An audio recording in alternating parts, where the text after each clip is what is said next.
Welcome to the Town of Highland Beach Town Commission meeting. Welcome. We are very happy that you're here and we're calling everyone to attention. So today is Tuesday, March 4th, and it's now 1:30, and we are calling the meeting to order. If you could please do the roll call, clerk. Commissioner Goldberg. Present. Commissioner Peters is absent. Commissioner David. Present. Vice Mayor Stern. Present. Mayor Moore. Present. Town Manager Labadie. Present. And Town Attorney Rubin. Present. Thank you. We could all rise for the pledge. I pledge allegiance to the flag of the United States of America, to the republic for which it stands, one nation, under God, indivisible, with liberty and justice for all. And will our chaplain please deliver the invocation? Thank you. Let us pray. We come before you with humble hearts, O Lord, seeking your wisdom and grace as we gather to serve our community. In a world where division can so easily take hold, we ask for your spirit of unity to guide us. Help us to set aside personal differences and come together with respect, understanding, and a shared purpose. May our discussions today be filled with kindness, our decisions be made with integrity, and our actions reflect the best interests of those we serve in Highland Beach. Let us remember that we are stronger together, and that through cooperation and mutual respect, we can build a community that thrives. We ask that you bless our town, its people, and its future. May we work hand in hand to create a place of peace, progress, and harmony. In your holy name, we pray. Amen. Amen. Thank you very much. Moving on to the approval of the agenda. Does anyone have any changes to our agenda? If none, if we could have a motion? I move that we approve the agenda as presented. I'll second that. Second. All in favor, say aye. Aye. Moving on to presentations and proclamations, resolution number 2025-005, a resolution of the Town Commission of the Town of Highland Beach, Florida, ratifying the selection, appointments, and term of office of members of the Board of Adjustment and Appeals and providing for an effective date. And today we have Mr. Rajier Aurora. Is he here? Do we know if he? He's made it work. Okay. Well, I mean, I guess we can discuss, even though Would he's you like, not. you could also postpone it and then we contact him again. Let's do um, that. Let's postpone it. Yeah, it's yeah. probably best if he comes before us. Are you Mr. Aurora?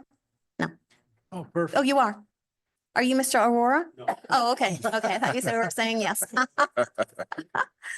Okay, I move that we postpone this resolution to the next meeting. Is that? So any second? Second. All in favor, say aye. Aye. Okay.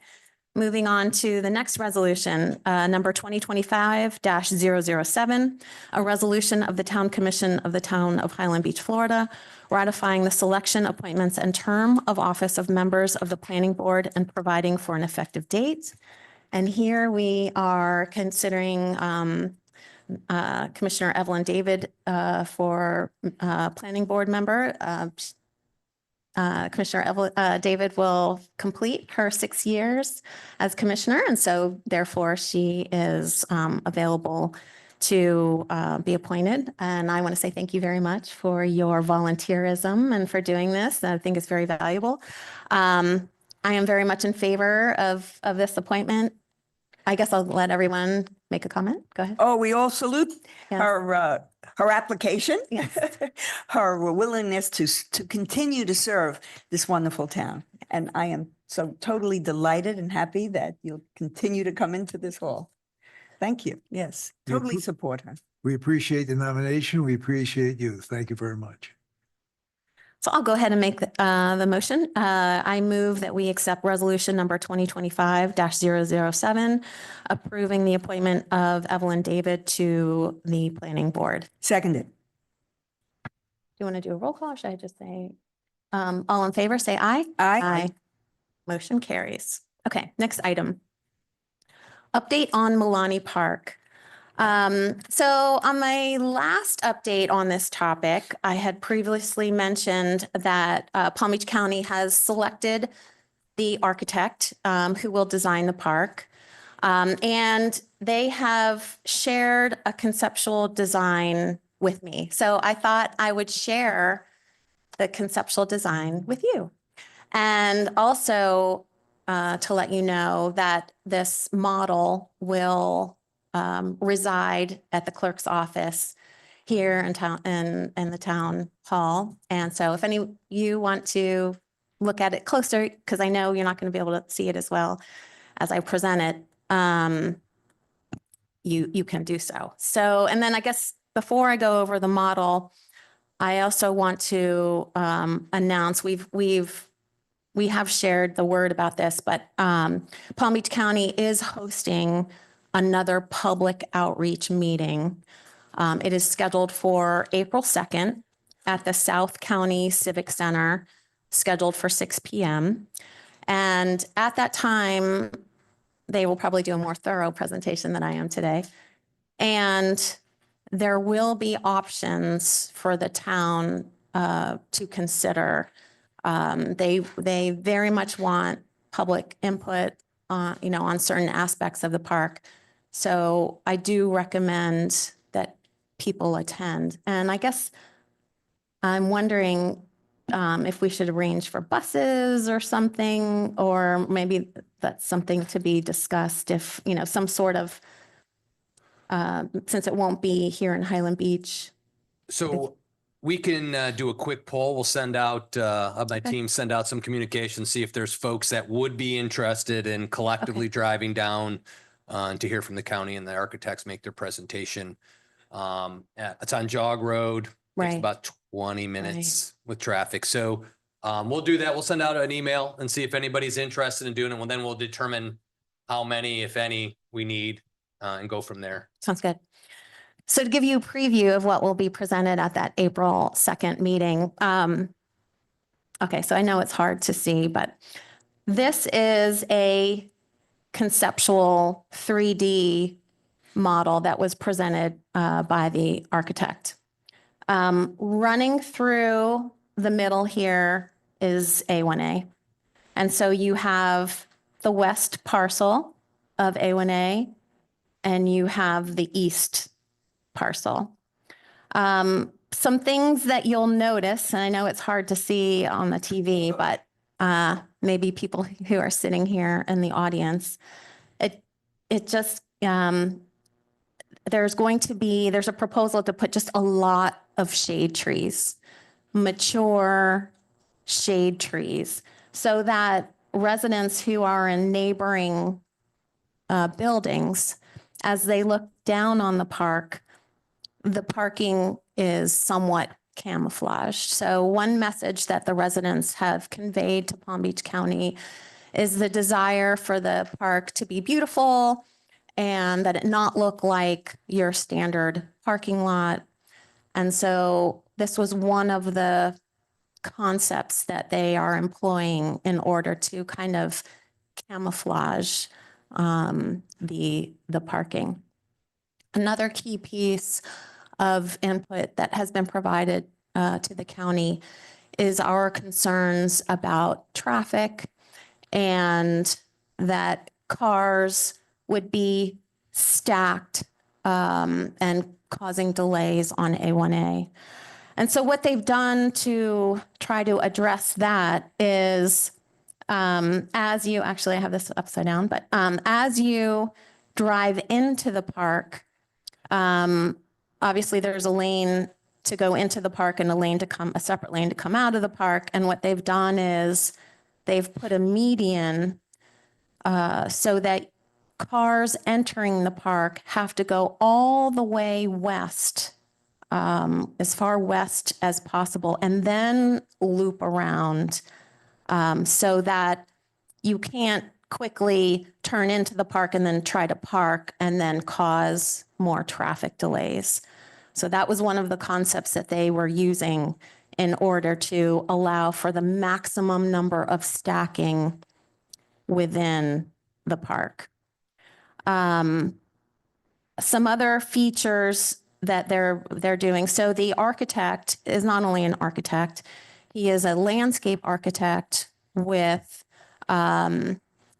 his specialty is building on coastal properties. He is a professor at FAU. He holds a lot of lectures. He's written published books and articles on I'm probably not saying this correctly, but the best ways to build along the coast. And so that includes the most knowledge on native plants that evaporate water as quickly as possible, that enhance the fauna and flora of the property. So what they're proposing are using species of plants, so trees that evaporate water as quickly as possible, because obviously there's a water retention issue on this property. They are proposing native plants that promote the growth of dragonflies, which eat mosquitoes. Butterfly plants that attract butterflies and other type of positive environmental animals and things that will, promote the most natural and native fauna and flora of the property. So these trees, these shady trees, are all throughout the property, lined along A1A, and their proposal is to implement as much aesthetic beauty and natural beauty as possible. Some of the parking has to be asphalt because to allow for handicapped individuals to access the park. But the other sections of the park, they're proposing what they call grasscrete, which is where grass can grow through and you mow so that it doesn't look, it's not like a completely asphalt parking lot. And they are proposing all the water that collects is to be retained on the property. So they're maintaining that water retention area, which is on the northwest side of the property. And so what they're planning to do is also build like a boardwalk type thing that goes through that section of the property. So that is almost a something to visit on that property in order to enjoy the natural fauna and flora of the property. Going to the east side on the beach, it's hard for you to see, but I can see it very clearly. There is a winding boardwalk that goes through the property, and there with several what they're calling areas for lookout areas. They're also proposing, as you walk down there be one point of access to the beach, which would be in the middle of the property. One is a ramp for the handicapped access, and the other is a very long set of stairs. So that almost serves as a place for people to sit and enjoy the beach. And these lookout points are also areas to sit and enjoy the beach. And even along the winding pathway, along that entire thing, there'll be like areas for seating. They're also proposing some playful elements that might be more advantageous for the younger residents, kids, and things like climbing ropes that would connect the boardwalk to like trees, for example, so that kids might enjoy, and then seating right next to it so that, perhaps the older generation could enjoy with their grandkids. The restrooms and the lifeguard office would be in the footprint of the current house that's there. And there'd be lots of shading trees on the east side of the property as well. So the purpose of that is taking the input from the public that, there's not a lot of beach there. So there'll be lots of elements on the property to just kind of enjoy the beach instead of having to go actually on the sand. So that's kind of a high level overview of the concepts. And they'll be the county, from what I understand, they'll have different options for different finishes of things and like the outlook, the lookouts and like how it'll be situated on the property. So there will be some things for the public to provide input on. So the architect will make his presentation and explain what types of things what type of input they're looking for. So I highly recommend that everyone participate and provide input as much as possible. So with that, I guess what I wanted to do was to allow for public input, public comments on Milani Park at this point in time. With this item on the agenda, we're going to limit public comments to 3 minutes. So just raise your hand and let me know if you want to come up and make a comment. Oh, okay, Maggie. Maggie was the first one.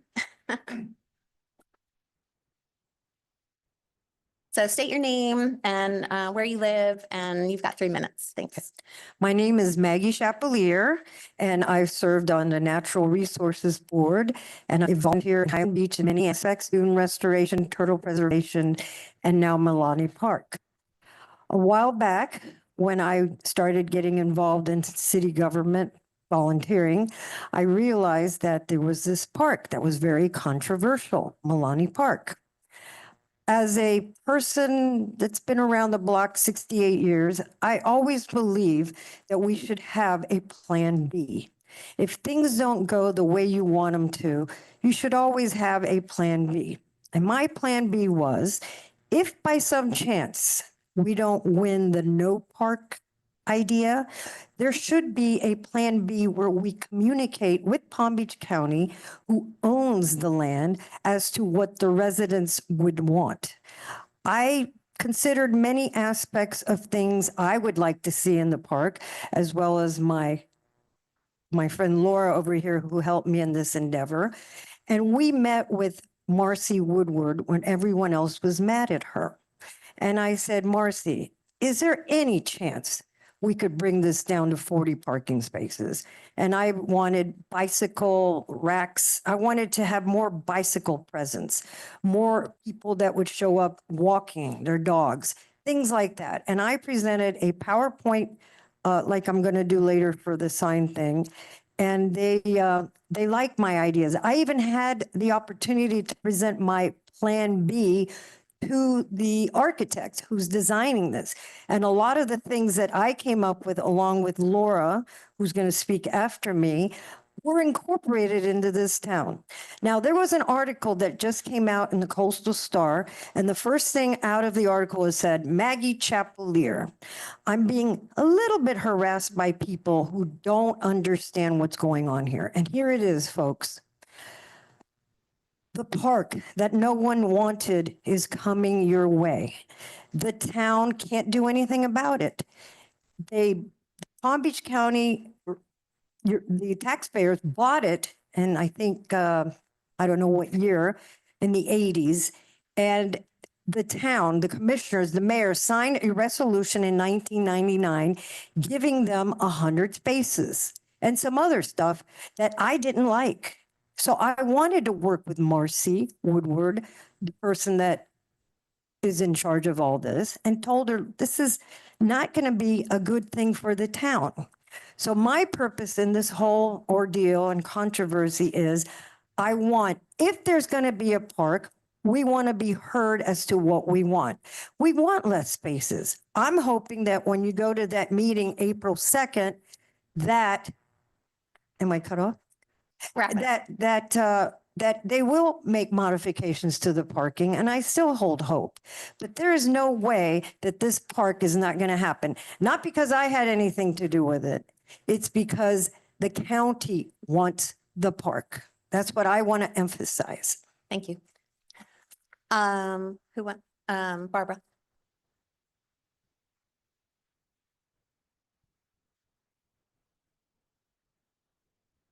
Good afternoon, Mayor Moore and Commissioners. Thanks so much for having me. Your name and where you live. My name is Barbara Nestle. I'm a neighbor of the Milani family who is here, flew in from Canada for this meeting. We are all aware that the county has made a 7-0 decision to proceed with the Milani Park project, as Maggie just pointed out, and they are already actively promoting it. There is actually a meeting in Palm Beach that you mentioned, but there's also one in Delray Beach. They just sent the letter to all the residents. So they're really serious. They want to do it. It's going to happen. We also, I have to say, deeply, all residents I've spoken to, many people, we all deeply appreciate the town of Highland Beach's strong efforts to oppose the associated parking lot for decades. All your hard work, I mean, we know it and we truly appreciate it. We are truly grateful for your stellar leadership of this town beyond Milani Park, but also in particular, what you've done for the residents, all your efforts for this park opposition. I am here today specifically regarding a change of circumstances that I wanted the public to be aware of. The Milanis are my neighbor, and they have informed me very recently that they have directly communicated their opposition to the park project to the county. They are hopeful that this initial step will pave the way for a final productive meeting between the town and themselves. The Milani family has indicated they are now prepared to significantly compromise from their previous development requirements, showing a genuine, truthful willingness to find a mutually agreeable solution. To demonstrate this commitment, I respectfully request that the Milani family formally submit a written request to the county, clearly outlining their position. Residents sincerely hope that this action will then motivate the town commission to engage in one last decisive meeting with the Milani family. I believe a final collaborative effort could lead to a resolution that benefits both all the town residents and the Milani family. So that's all that I wanted to say regarding the new circumstances. I appreciate that you were listening. Thank you. John.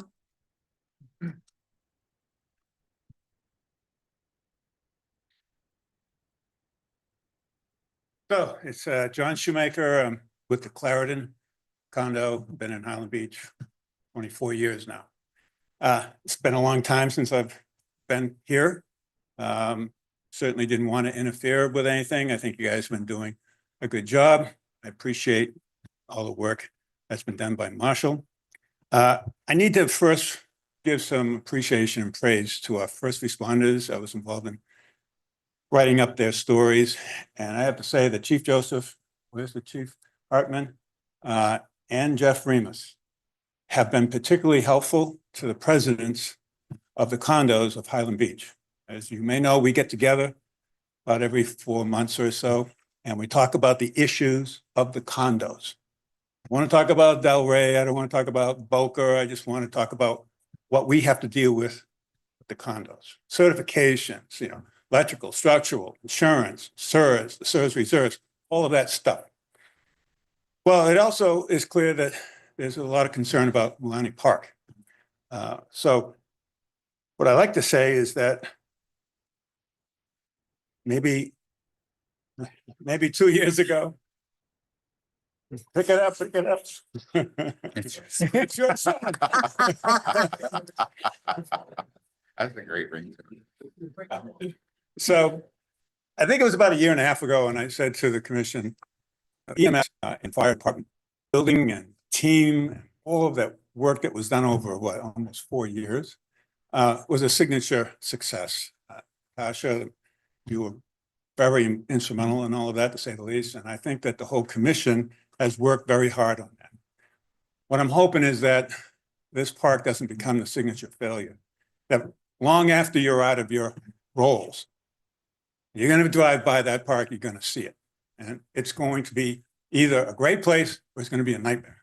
A nightmare being mainly parking. And originally I thought we were all talking a 42 car park for a year or two. That was blown up at the county meeting when I think we finally, and that's the only time I heard that it's going to be 100 cars and a possibility of it going to 120. In fact, one of the commissioners talked about, why can't we have more than 100? So it all comes down to, in my view, the contract.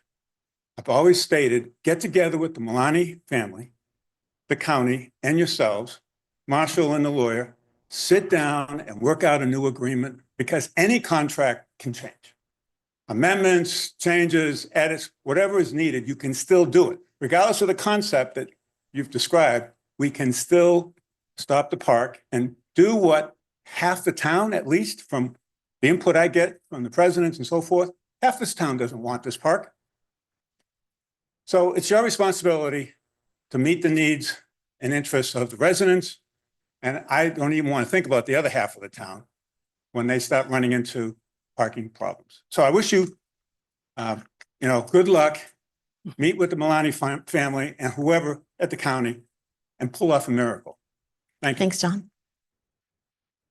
Sir? Okay, yeah, I don't know your name. Please come up. My neighbor. Okay, please state your name and where you live. Hi, Claude. Sure. My name is Claude Castro. I live at Braemar Isle, 4747 Ocean. This is the first time I've come here. Not been active, but I want to basically follow up what the gentleman said before me. I think this park could be a nightmare. And I know that you've worked very hard, but what I'm hearing here is that there's been a significant change in the Milani family. I think they've been pushing it for a while. I'm hearing that they're prepared to change that position. And I think we should take advantage of that. I don't know if the park is as final as we're hearing. I don't know if funding has been approved. There may be ways to address it, but I think the time is now. And I think from what I'm hearing, time is of the essence. So I would echo what this gentleman said. Let's give it one more shot.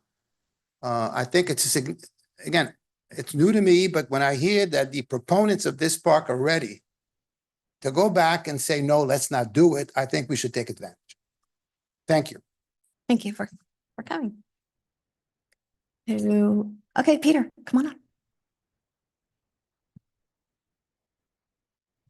I'm Peter Kosofsky from Villanova. Bit late to today's meeting, but I had a couple of thoughts. From the beginning, I thought that the park should be essentially commensurate with the size of our town. I actually hand counted the number of parking spaces in the Boca, various Boca parking lots for their public beach, also up in Del Rey. And we're about 4,200 people, probably about 2,500 people are here at any amount of time. And 100 car parking lot could significantly increase our population and overwhelm, our law enforcement and fire department. So I asked it to be proportional to the town size, and the response I got, it's not for your town, it's for the county. But we're the people that really have to take care of it. I don't expect that they're going to be full-time police presence on the beach. And I'm not sure what the garbage collection and how you'll be able to get people off in time to close the gates, whether you'll have squatters or not. So I thought we could possibly get it back to 42 cars or such. I think it's a waste of space to have all parking lots. You could have a children's playground, could have a bike set up. You could even put in a tennis court or two if you wanted to, but to have it essentially asphalt filled with 100 cars is, I think, a bad idea. One of the things that came up in one of the meetings was that the county refused to do a traffic analysis, and I can only wonder why. We're close to essentially Spanish River. We have some of the largest condos in our town of Highland Beach, essentially adjacent to where the park would be. And I was wondering if the town by itself should undertake to do a traffic analysis and see exactly what 100 cars would be, what 100 to 400 people crosswalking in the middle right before you have another crosswalk and a traffic light. I don't think that the analysis is going to show that it's going to be good. But we have, if we're going to go try to downsize it, I think it's sort of a Hail Mary to try to stop it. But if we want to downsize it to something that's more manageable, I think we have to go in with some facts to show that their plan is not good. And therefore, I would suggest that we do our own traffic study and safety study. And if the findings show that 100 cars is too much and not really manageable and have safety problems, that we at least have some ammunition if we decide to go back to the county. They don't care how much we complain, whether there'll be garbage, trash, loiterers, alcoholism, drugs, or whatever could come to the beach. That is not really their concern. But I think if you bring up a safety concern to them, and that it shows that there's a safety element that maybe they have gone beyond the norms, then if there's any accidents or something, the county will be held responsible. And it becomes a legal problem perhaps for them. But I don't think we could just go back to West Palm Beach in front of the commissioners and give the same old story. We have to go with some facts on why we want it downsized or changed. I think John Shoemaker, I think in one of his emails said that with the $40 million appraisal of the property, $8 million to improve the property, came out to about $500,000 per parking space that they were going to put up. I think that's a very poor investment for the county, quite frankly. I know they have a mandate to have a certain amount of So- beachfront, but, oh, okay. We're done. But we're adjacent to the public beach in Boca. We really don't add that much. Thank you for your Thanks, Peter. time. Yeah, thanks. Laura?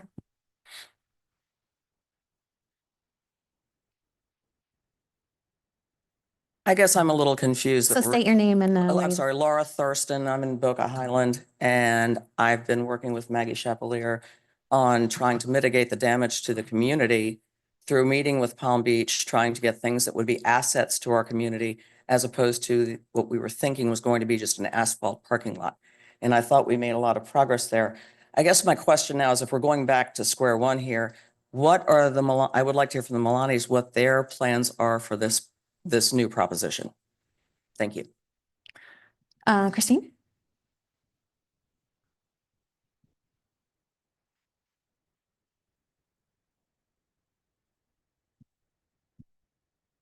Hi, Chris Villegas, 3407 South Ocean.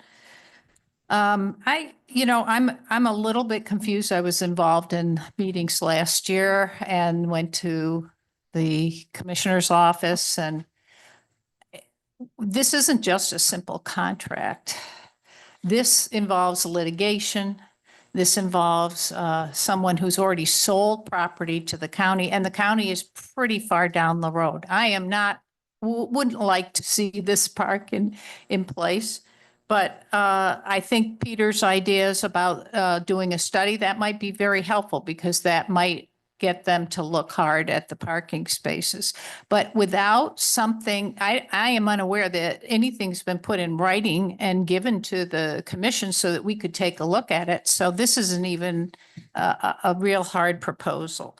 So I think that as we go forward, if we have an opportunity to impact these plants and reduce the spaces and get impervious surfaces in there and put bike paths and other things and places for bicycles, that's really where the bang for the buck will be gotten. And that is what I would encourage you, and I'll certainly go to the meetings that they have. So thank you. Thank you. Dr. Greenwald?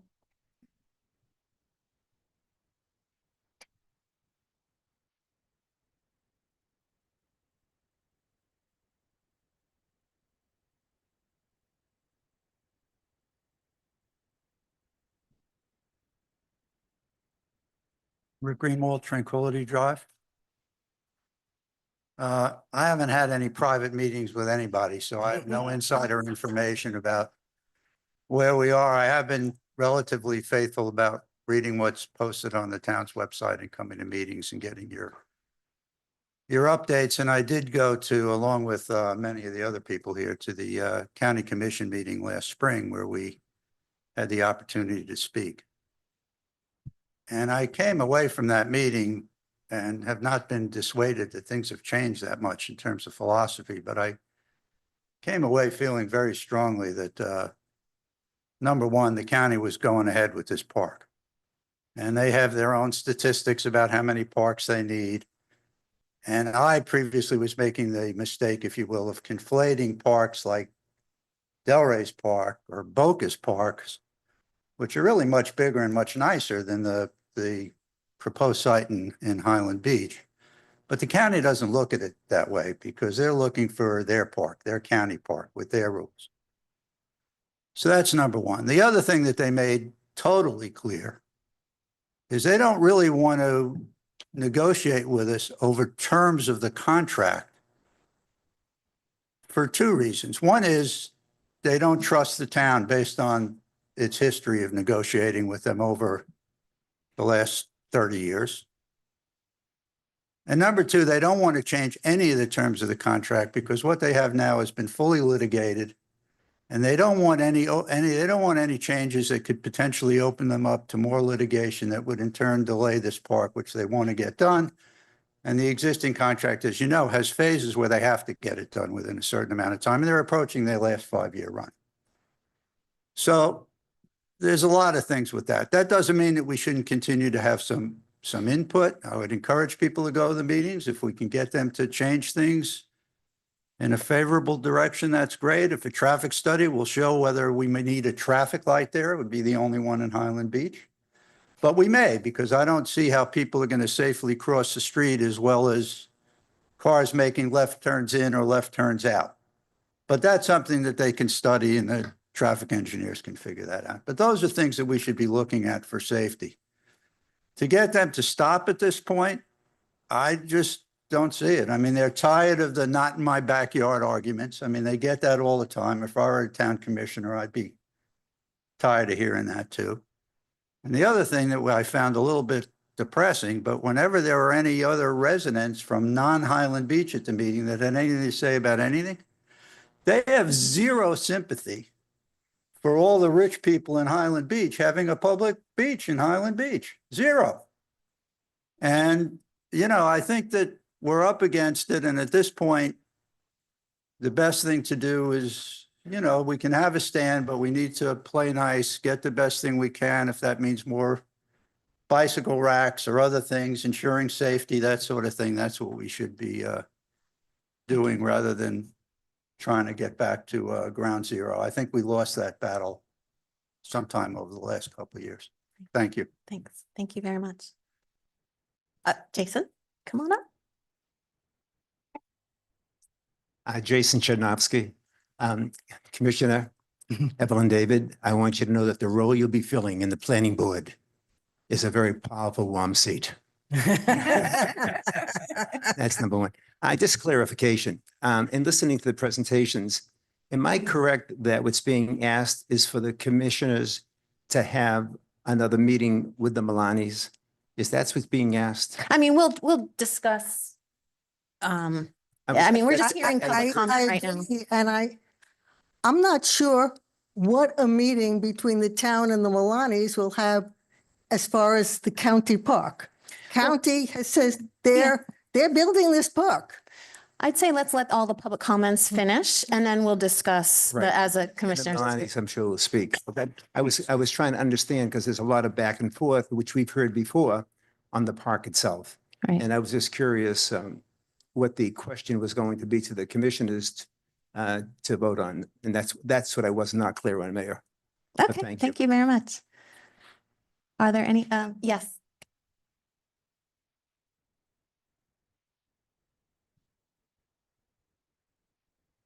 Hello, I'm Susie Hiles from 3400 South Ocean Boulevard.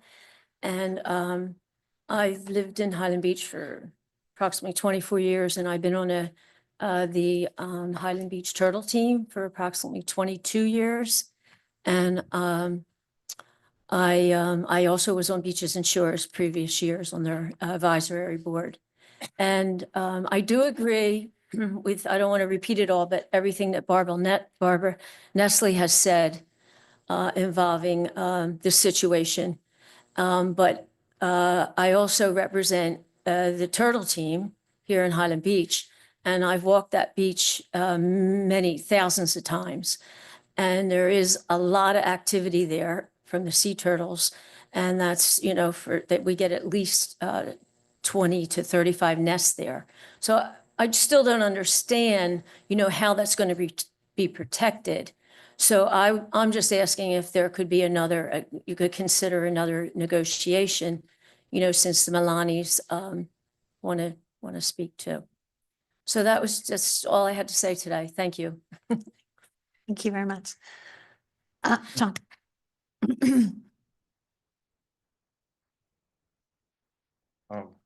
John Chapelier, Bel Air Drive. I wasn't gonna say anything, but I thought I heard so much today. And I think maybe I can summarize the situation a little bit. The county owns the land, period. Doesn't belong to anybody else. It's their land. Number two, they have an approved development plan approved by this town. And they have every legal right to build it. Certainly, as part of their plan or anybody's plan, I think they'll do a traffic study. They should. And figure out where and if a light is necessary, etc. In terms of the turtles, the park's closed at night. So that should take care of that issue. I think it's up to us to try and get the best park we can get and stop thinking about no park. So far, that got us nowhere. That's it. Thanks. Yes. Oh, no, sorry. There's a gentleman, or Karen, go ahead. You Gentleman behind you. He was letting you go first. My name is Karen Jones. I live at 4307 South Ocean Boulevard. I've been a resident for over 28 years. I live on the beach. I don't think anybody, you know, I also went to the meeting at the county. I don't think anyone's taking into consideration the crime factor here. I live on the beach. I see the squatters on the beach. I see the people coming on the beach that should not be there. It scares me the past 3 years. I've never been scared to live there. I didn't lock my door at night sometimes, but now it's pretty scary.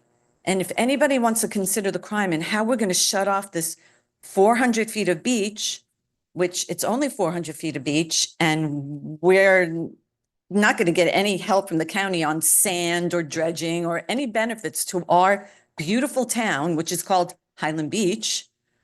I just don't understand how we're going to handle that, how we're going to handle the crime and how we're going to handle that. Because right now it's scary to be a resident on the beach. And I never thought I'd say that after living here for 28 years. And that's all I really have to say. And I always looked at that property, and if we were going to do anything, I thought it would benefit the town, like have a tennis court, have bike racks, don't have 100 parking spaces for 400 feet of beach. How are we going to contain these people who are non-residents? I mean, it's just very scary for me. I know I'm not, you know, I don't know anything correct about the law or anything, but I'm just telling you the fear that I have as a resident. That's all I have to say. Thank you. Thank you. Sir. Yes. Please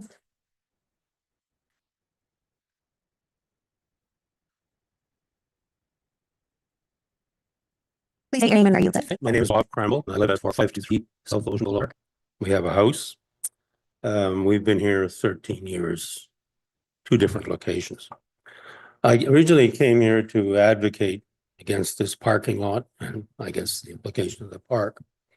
But I don't think I need to repeat everyone has already said, and it's obvious that there's the residents of the town, it's unanimous, nearly unanimous opposed to having this park and parking lot. I think what's different today from all of the other arguments, and I understand, we should accept what the county's going to do this and we should go ahead. But I think there has been a change, and Barbara, my neighbor, alluded to it, that the Milani family is willing to have a discussion with the mayor and the commissioner. And I think, given the overwhelming opinion of the residents of the town that we shouldn't have the park as it's currently planned, I think you should have that meeting. I would strongly encourage you to have that meeting with the Milani family. If that doesn't solve the problem, fine, then I would go along with the idea that we try and make this the best we can. But I think it would be a big mistake not to have that meeting. And I do have a sense that perhaps the county might move off its position as a result of that meeting. That's all I have to say. Thank you. Thank you. Sure.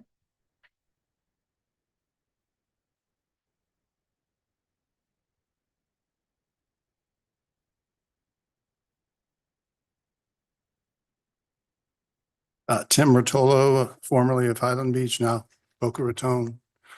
The gentleman in the back was right about not much sympathy from outside the town.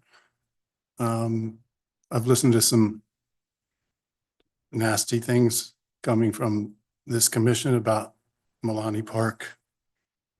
Talking most recently about it being a dangerous beach and things of that nature.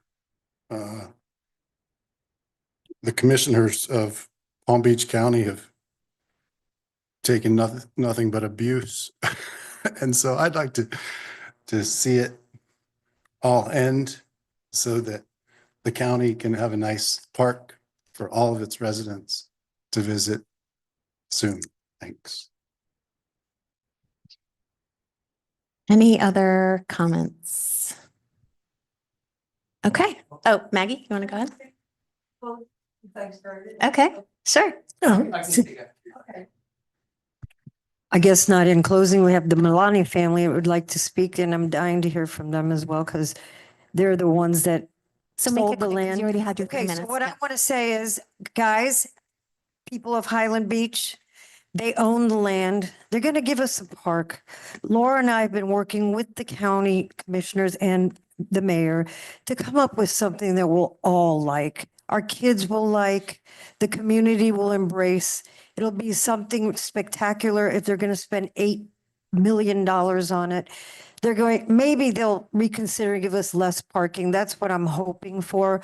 But we have been kind of rough on the commissioner. She's trying. I felt that when I went to the meeting. So let's hear what the Milanis have to say.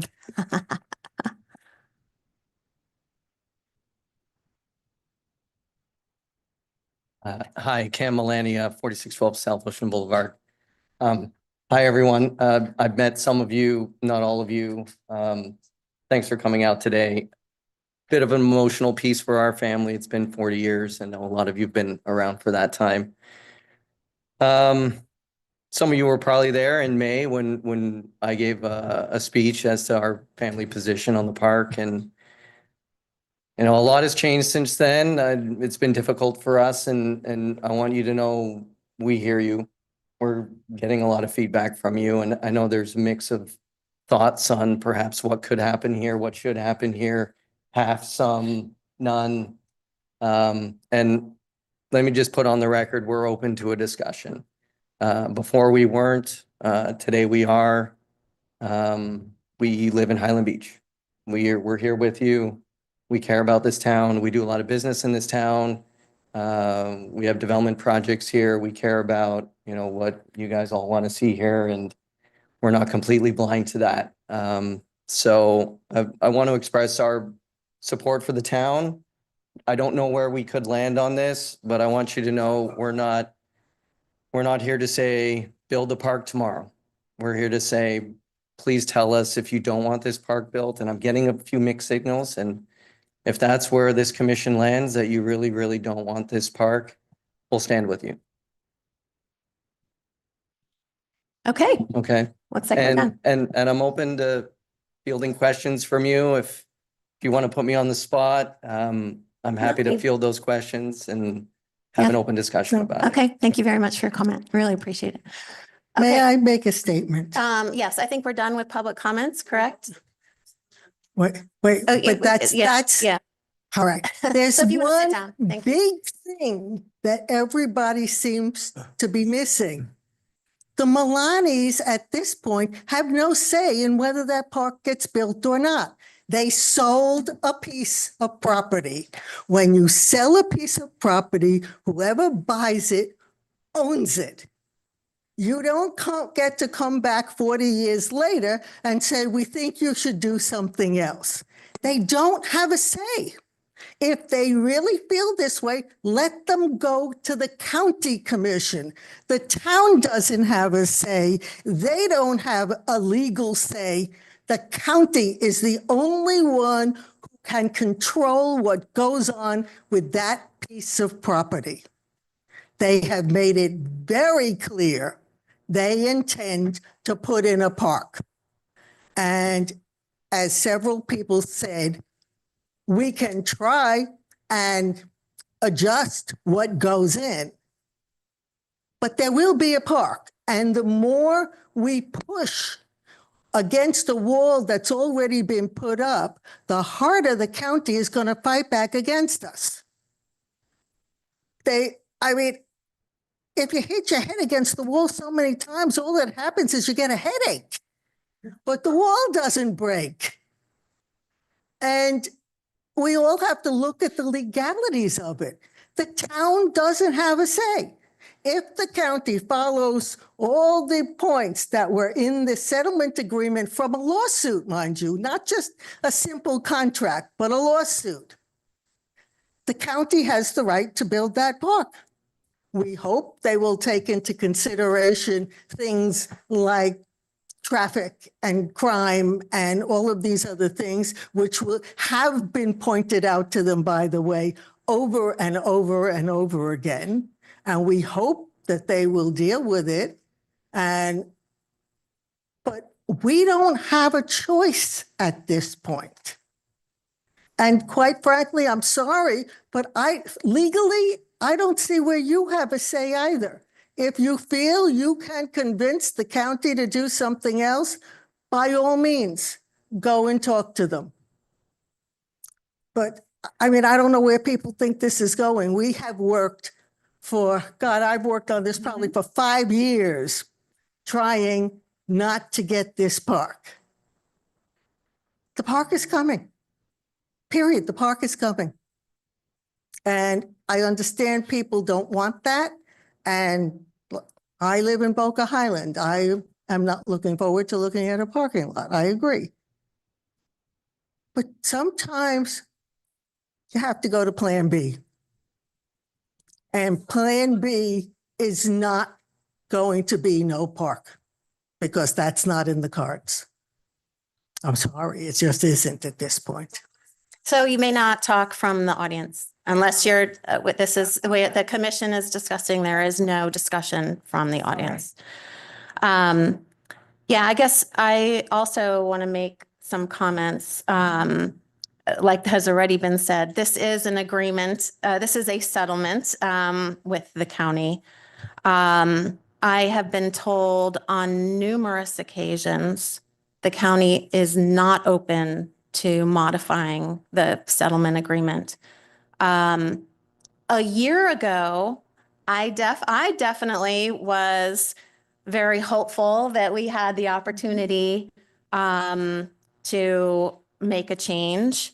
It was, you know, as of April of last year, the county has issued a notice to resume development, which means that has triggered certain components of the settlement agreement, which means they have a very specific timeline that they have to meet. If there was ever a time to try to change the county commissioners, which we did, which by the way, we did. In February, we issued a resolution, which is how municipalities communicate with each other in an official capacity. We made excellent arguments as to why they should not proceed with the park. I personally, we hired a lobbyist, met individually, one-on-one with each commissioner. Our commissioner, Commissioner Woodward, and each of the other 6 to try to, with an excellent presentation prepared by our lobbyist. It had no impact whatsoever. We issued once that notice to resume development was declared by Palm Beach County, we immediately issued an action, which was we got buses together to go to the public meeting on May 7th of 2024.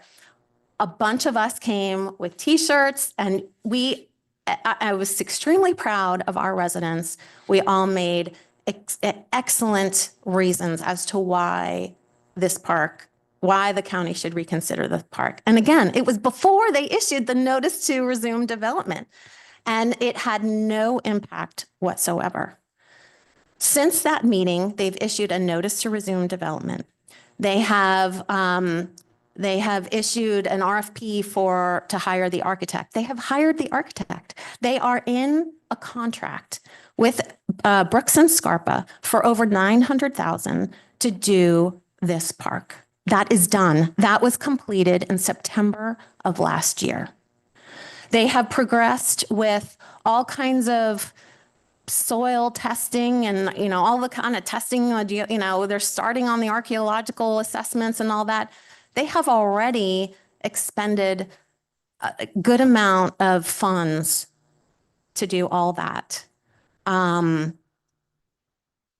There is no turning back at this point. The point to do this was a year ago, and even then the chances were slim.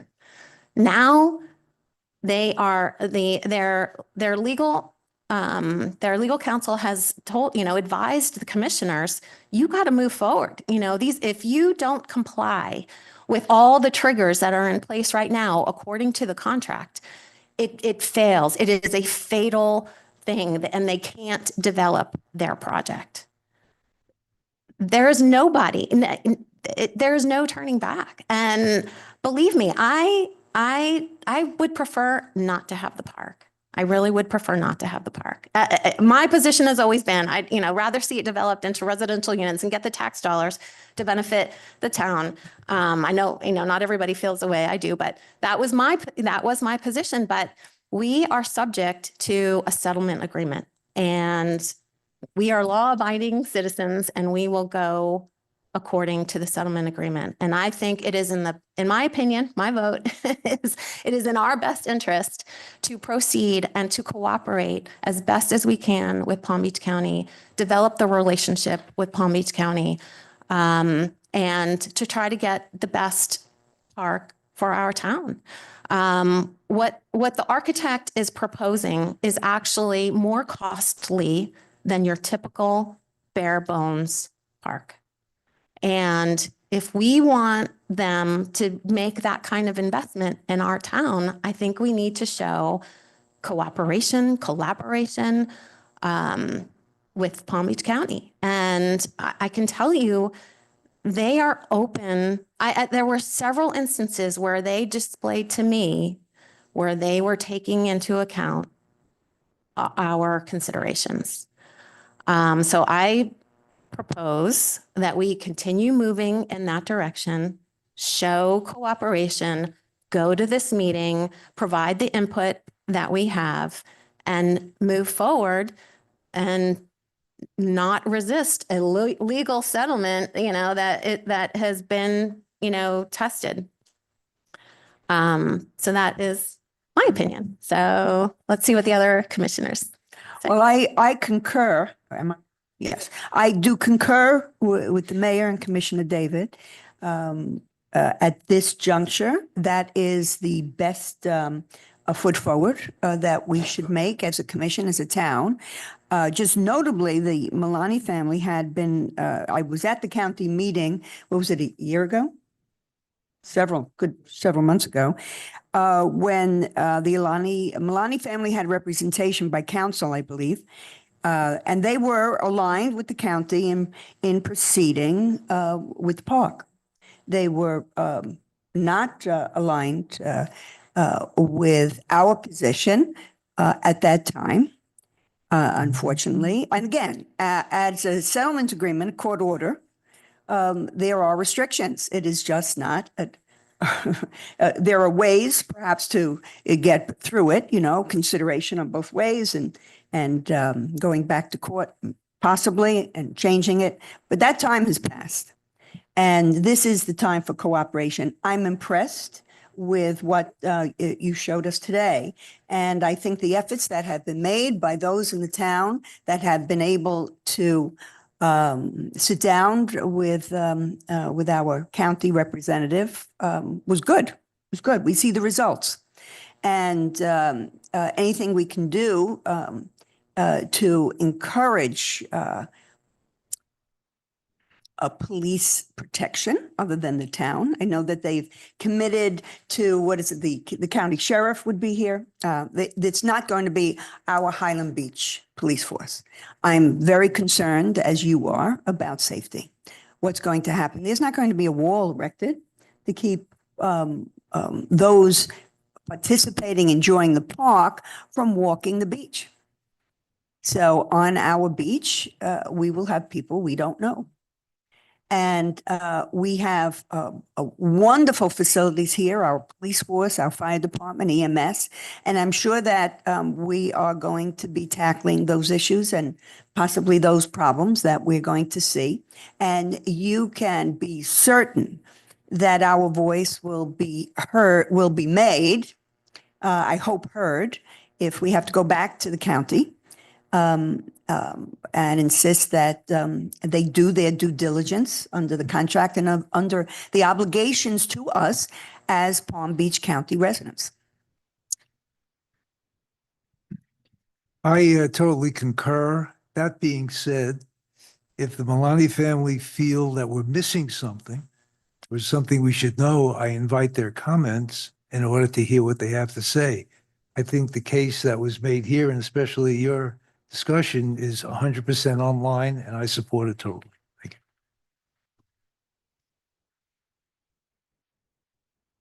So I guess what I'm hearing is there's no action for us to take. No. There is no action for us to take.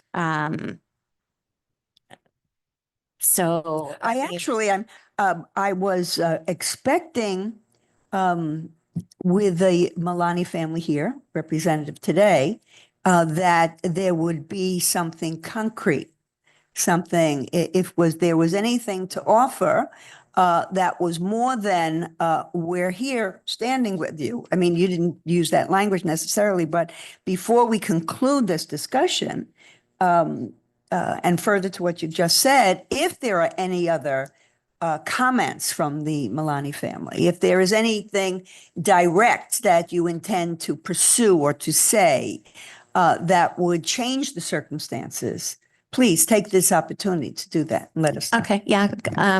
Come on, Kim. I guess a couple minutes, like if there's anything that you want to answer with respect to Commissioner Goldberg's comment. Sure. In terms of concrete solutions, I know I've said I'm here to, potentially stand with the town.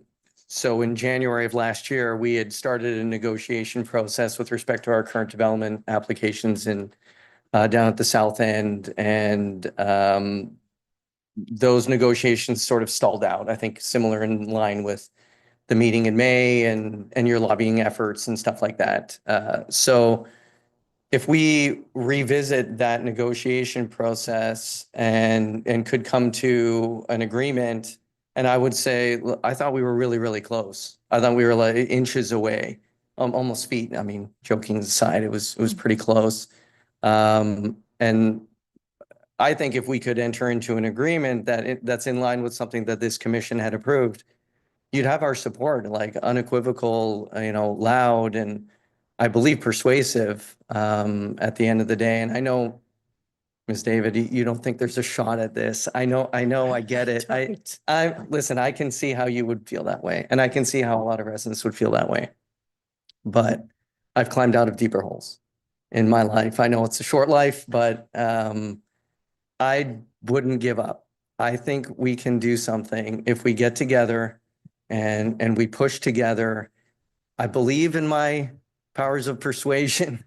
I think I can convince them. I believe I can definitely start a conversation. I think we had started a conversation in January of this year. I think that was evidence of the fact that the park item was on the agenda at all. We started that conversation. We had met with some people and we were like, look, I think this is an item that deserves debate. We even met with Commissioner Woodward. And she had undertaken that we would meet together and see if we could come to an agreement. That meeting hasn't taken place. So I'm here to say, look, I'm open to it. That proposal that you guys put on the table for us in January of last year, I'm open to accepting that proposal. So, things like that, but, maybe you asked me what concrete things Yes. am I willing to put on the table? I'm pretty much saying the agreement you guys put on the table. So something like that, we're totally open to doing. So hopefully that's somewhat illustrative of our willingness to sit down. Thank you. Thank you. Do you want to say anything? Go I ahead. know, I think we should move on to the next Okay, I issue. just- I don't think anything different is going to be said at this point, and we can't come to any kind of conclusion right now. So we should just move on to the next agenda item. I maybe to close, I'll just make a couple of comments. I just want to point out there are a couple things that Mr. Malani said that I just want to emphasize. He said he would stand with us. What was lacking in that, in my opinion, was any specific action. And I'll tell you what action has taken place in a public forum. And I guess another thing I would emphasize to us is anything that happens with the Malani family should be out in public. It should be at a meeting here with the public being able to provide commentary. Any kind of discussion needs to be in public, at a public meeting. And you can look at our calendar of meetings to know when our public meetings are. The other thing I would point out, Mr. Malani referenced discussions January of last year. And at that time, which is when the town of Highland Beach was really trying to, before the notice of resumed development, we were really trying to, we did the resolution, we got the lobbyists. In addition to all those actions, the town of Highland Beach reached out to the Malani family as another fork in the approach to try to convince the county commissioners. We wanted to see if the Malani family would also in public oppose the park. Instead, April 24th of 2024, there's a letter from the attorney representing the Malani family from Tom Carney to Commissioner Weiss. This office represents Mrs. Lucia Malani. Mrs. Malani wanted to make it very clear that it is her desire that the Malani Park actually be established and that it is established as a public park and not disguised as a private beach, which would benefit only a few. It goes on to say, Mrs. Malani is urging that the county decide in favor of the provisions set forth in the agreement and not to agree with the town of Highland Beach that the use of this park be severely limited. I think we can share this. This is public information. So that was at the time that we were trying to get our stuff together before it went as far as it is right now. As recently as January 17th, 2025, another letter from Tom Carney to Commissioner Woodward I represent the Milani family, and I am writing to you regarding KMD Milani Park in Highland Beach.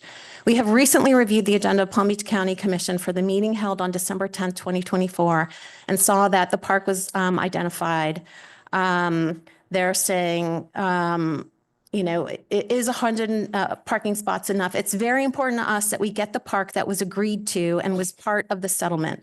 The bond issue proceeds, which were used to acquire the land, contemplated that the park would be built in its entirety and at the same time. The Milani family has waited a long time to see this park to come to fruition, and they want to ensure that it is built for the purposes which it was sold and the purposes for which the bond was issued. This was as recent as January 17, 2025. At the Palm Beach County meeting on February 4th of 2025, they were discussing Milani Park. Ron Riami, Marshall, and myself were present at that meeting. Ron made a very good public comment saying that, the county should reconsider the park. The Milani family doesn't, he believed the Milani family didn't want the park any longer. Could you please reconsider the park? No commissioner responded whatsoever to Ron's comment. The discussion at the meeting was about Commissioner Flores asked why there was only 100 spots. He was pushing for 180 spots. And he also wanted to make sure that there was enough access for handicapped people. That is the spirit of the commission at Palm Beach County right now. They're not asking to reduce the scope of the park. They're asking why it is as small as it is right now. That is the spirit of the commission. Not one of them acknowledged Ron's comment. And if anything, they are pushing for more. And that is because anything that has been communicated in public has been about proceeding with the full park. And if anything, making it even bigger. That is what has been communicated in public. I also have, I recommend you watch the meeting from May 7th of 2024. I have it queued up on my phone, and I'm like this close to showing it, which was Mr. Milani's very moving comment that it was his dad's wish for the public to have access to the park, that it's been long enough that the county needs to move forward, and that the Milani family wants this park. That is what has been communicated in public. And even today, the comment is, we will stand with you if you oppose the park. That is what is being communicated in public. And so I can understand where the public is coming from, because I was where you were a year ago. Come on, we can oppose this, we can do this, we can convince them, we've got great arguments. But the bottom line is they own the park, and we have a settlement agreement, and that is the law. We have, they are moving forward with what the settlement agreement is, and there is no other influence with the county. They are already beyond, well beyond. So I don't have anything else further to say. I know Evelyn wants us to keep moving on. I don't know if there are any other commissioners that want to say anything. Let's see if anybody, you're good? We're good? We're good. Okay. Yeah, we're good. All right. So I think we have hit that piece of it on the agenda, so we can move on. Okay, so moving on to public comments. Are there any additional public comments not having to do with Milani Park? Christine.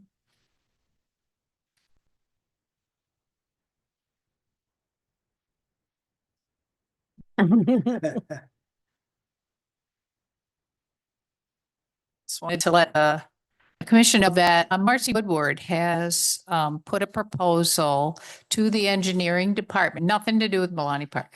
This has to do with the bridge at Linton, which Highland Beach residents butt up against. And she is asked for a feasibility study, and I can forward that information on to the manager to put the sound buffers that Boca put on Spanish River. So each lane has two concrete sound buffers, and those sound buffers mute the sound of the metal, the tires going over. So the sound difference is decibels different. And so she has asked they're looking at the Linton Bridge, and because our residents buck up to it and can hear it, I wanted to let you know that that's in play, and they're going to see if it's 3 lanes, not 2 like Spanish River, but they're going to look and see if feasibly it could be buffered so that the sound wouldn't travel. So that is in play, and that is something that she's pushing forward. Right. Thank you. Thanks for letting us know. Good to know. Good to know. John?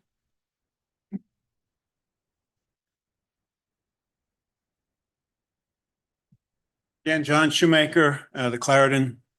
I wanted to thank Marshall and again, the members of the teams, Chief Joseph, and with Jeff Remus, and of course, the Chief of Police Hartman, because they've been working with me on veterans.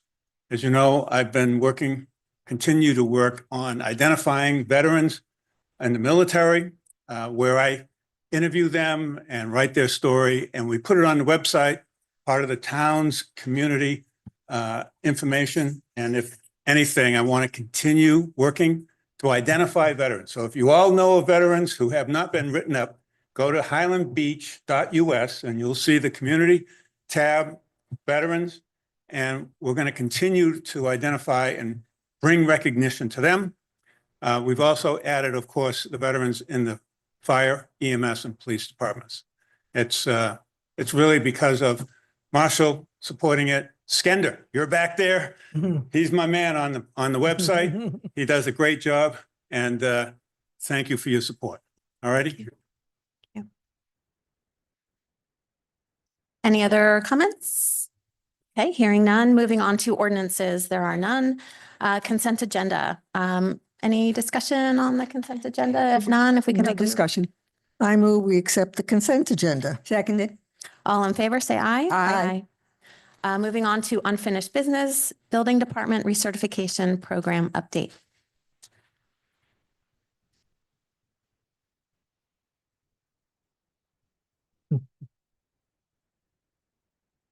Good afternoon, Commission. My name's Katerina Chadawi with the Town of Highland Beach Building Department, here with another update for the recertification program. So since the last update, we have recertified one additional building, and that building is one of the Regency Highland buildings. So that goes to 16 in total. We have 2 buildings that we are still pending additional information. 2 buildings are overdue on their concrete restoration permit. One building has an application in progress to secure a permit. 2 buildings have a granted extension.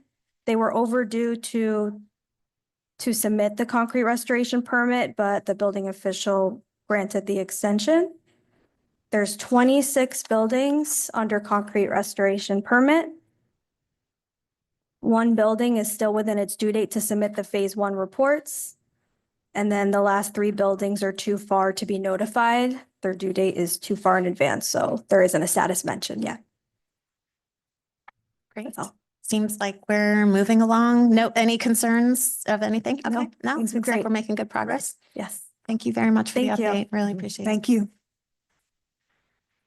Next item, Florida Department of Transportation, R project update. In case you didn't notice, A1A is under construction.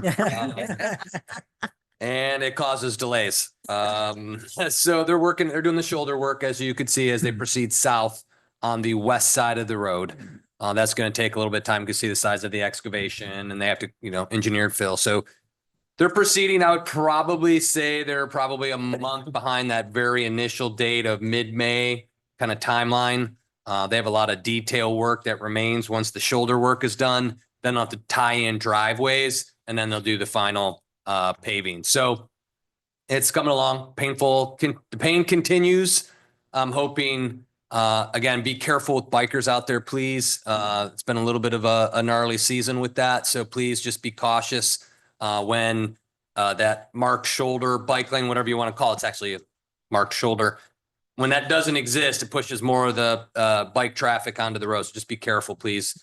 And then watch folks, since we are in the height of season, unfortunately, some of our snowbirds forget to push the button and just dart out into traffic. So please be cautious. If you see your neighbor, tell them to touch the button so at least the lights flash, grab a flag and help us there. That would be great because we are a few conflicts there as well. So, but I'm hoping, we'll forget all about this come late summer. It'll just be an old bad dream and we'll have a beautiful road and move forward. You have a comment? Sure, come on up. And John Shoemaker, Clarendon. Yeah, it's a big project, but what I don't see, help me understand. The turn lane going onto Linton doesn't seem to be much different than what we've always had. And I thought for sure in the initial plans that they were going to make that twice as long on the turn lane going left when you're going north. Right. So Am I- we am I didn't wrong? change. We're just going to stack up cars in front of the Clarendon. No, so when they finish the entire shoulder length, then they go, now, they do things in a very peculiar way that all of us, if we were, sidewalk engineers would probably do it differently. But once they get done with the shoulder, then they're going to go all the way back north because they have to widen out the road and then they'll shift all the striping and they'll queue up whatever the 5 additional cars of length in that lane. Okay, So that's so going they- to come later, like say another month before they get back to the north side and start widening Well, it. it seems like they've started halfway and going north, thinking That's that. what I'm saying. It's really the north end was peculiar. already done. Yeah, I'm not really following their order either. And FDOT, low bid, I guess, kind of moving through. And I believe I the hope- turn lane is be 3 times. times. 3 times. Three times, Yeah, as long as they start widening it at some point. And they did some work there initially. I don't understand why they didn't continue working on it, but. now Once they're doing season it. ends, they'll extend it. Okay, perfect. Okay. Thank you. Yes. Thank you. All right, moving on to new business, discussion on temporary signage regulations.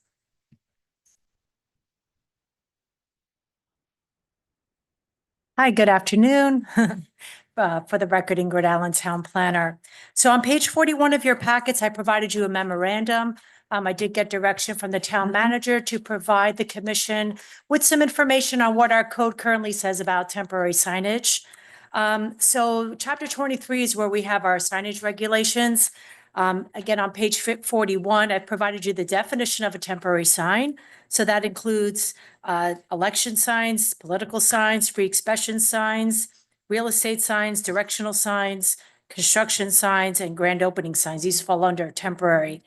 Now, the code does provide a designated time frame for the display of temporary signs, but this is only specific to an event, right? So if it's a temporary event sign, then it shall be removed within and by no later than 3 days after the event is concluded. Again, this is specific to event. The code is silent on any other temporary sign that is not specific to an event. I do also indicate that the code does not require a permit for a temporary sign. And then on the bottom of page 41, I've gone ahead and provided you what those temporary sign parameters are. Again, you can have a maximum number of signs per parcel. It can't be more than 4 signs, so on and so forth. I know that Ms. Chapelier provided you a PowerPoint or some information that she provided. That's in your packets, and I've also gone ahead and attached the actual sign regulations that are in the code. So at that, I'll address any questions that you may have. Well, if you guys want to hear the public comment, I think Maggie has, Maggie has a public. Yeah, I you just guys had okay? Ingrid kind of give you the framework, Right. what it is today. So it gives you a little Yeah. context for Maggie and John's presentation. Yep. Okay, I'm going to let John Chapelier take this over for a minute. John Chapelier, Bel Air Drive. Maggie put together a fabulous presentation, PowerPoint. And I was going to go after she spoke, but I realized that if I did that, there'd be nothing left to say. I thought I'd go first. And just the reason that we're here to discuss this is because particularly I live on Bel Air. On Bel Air Drive, although it's a sort of a single family feeling street, it's actually a multifamily street. Almost every building is 4 units. And if it's not a 4-unit building, it's a townhouse of 7 or 8. And just the natural ebb and flow of real estate sales, you're going to have maybe 1 in 6 of those units for sale at any given time, which means that Bel Air Drive is constantly covered with for sale signs. Right at the moment, we're in a really good market, and I think we only have 4, but we're only like 200 yards long. So when you think about it, that's a lot of signs. If it were up to me, I would just ban them. But like, that's the high rises do that. They seem to be able to sell their units without ugly signs everywhere. But I'm not asking for that. But what I would like to see is smaller signs with much more realistic regulation. Right now, the signs that are out there comply in that they're never bigger than 4 square feet, because that's what the law says or your zoning says, but there might be 3 of them. There's the big one in the middle, the one on top that says for sale, and the one underneath that says boat dock. So, and then they hang it on this enormous white pedestal so that your actual sign is probably 3 times that big. So I'd like to see us adopt an ordinance similar to Manalapan, Palm Beach, Coral Gables, Jupiter, places like that. They have much smaller signs and they're much more closely restricted. Now, that's everything. Maggie's got all the rest. But I have one last sort of separate comment, which isn't this, but it's so bizarre, I thought I'd bring it up. We have 2 enormous orange signs on Bel Air Drive. One says, as you pull in, construction ends here. And the other one says, construction ahead. What in the world are they doing? They don't have them everywhere else. They don't have them on Russell. They don't have them in Bellito. And if you live on Bel Air or you're coming down, you don't need to know the construction ends here. There's no construction. It's 200 yards long. Thank you. Thank you, John. Very well put. Okay, so I put a PowerPoint presentation to help with the strategic priorities that the town has for temporary signage. My recommendation is just look at Coral Gables, Manalapan, like towns like ours. So where our signs are 24 inches by 24 inches or 4 square feet. All these other towns, and I did a lot of research on this, they're 5 by 8. And we were driving down the beach and that's what we saw, 5 by 8, 5 by 8. It's got the realtor's number. That's all you really need. So I would like the city to consider that. Now, in my PowerPoint, I just give you some examples of ugly signs. The one on the left is a classic where it has the information there with the big ugly white post. The next one in the middle, it has a little for sale part snuck above just to make it a little bigger, more obnoxious for us. And there's your typical ugly in a frame sign. Next page, please. Next, it's okay. The next page, you're going to see the worst offender of all. If we could, yeah. Now, you got to remember, when you have multifamily streets like Highland Beach Drive, Bel Air Drive, Russell Drive, and Boca Cove, it gets really bad. Over here, this is a very offensive sign, in my opinion. It has waterfront on the top, for sale on the bottom. Yeah, we know it's for sale, okay? We know it's the water. We all know that. They just add it for extra eye appeal, eyesore appeal, I call it. Next slide, please. Okay, now this is a beauty here. I wish Diane Matthewman were here. This and a one just like it sat across the street from her and her husband for about 2 years. When we called the number, they said, oh, we don't have anything for sale. We just wanted you to call us. I don't know exactly what they said to John, but that became what they call a what do you call it? Temporary sign that went permanent on us. We complained. They took it down. Next one, please.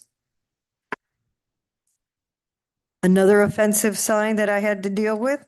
One of my neighbors, when I moved from Washington DC here in 2018, he put a for sale sign in front of his house for 3.5 years until the market caught up with his asking price. So I had to look at a sign for 3.5 years because there's no ordinance in Highland Beach that says you can't overprice your unit and have a sign taken down. There is one right now close to A1A and Bel Air Drive, one of those big plastic ugly signs that's for sale. And the lady is so overpriced that it's going to be sitting there. It's sat there so far, maybe a year plus. Now, one more slide, please. I don't want to bore because you guys already had the Milani situation. That took forever. Next one, please, Lanelda. You skipped one, or it doesn't matter. Maybe the next one. There it is. So if you have a building of 4, the ordinance right now says you can have 4 temporary signs in front of it. And that's happened before. So we want Highland Beach to be the 3 miles of paradise, or whatever our slogan is.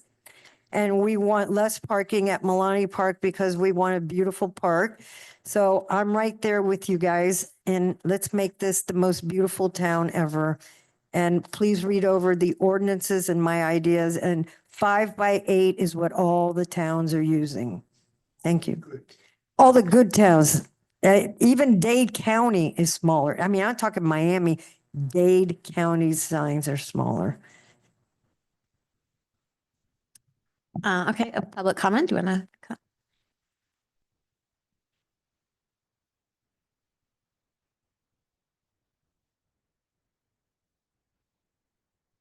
Hi, thanks, Tim Rotolo, formerly of Highland Beach, now of Boca Raton.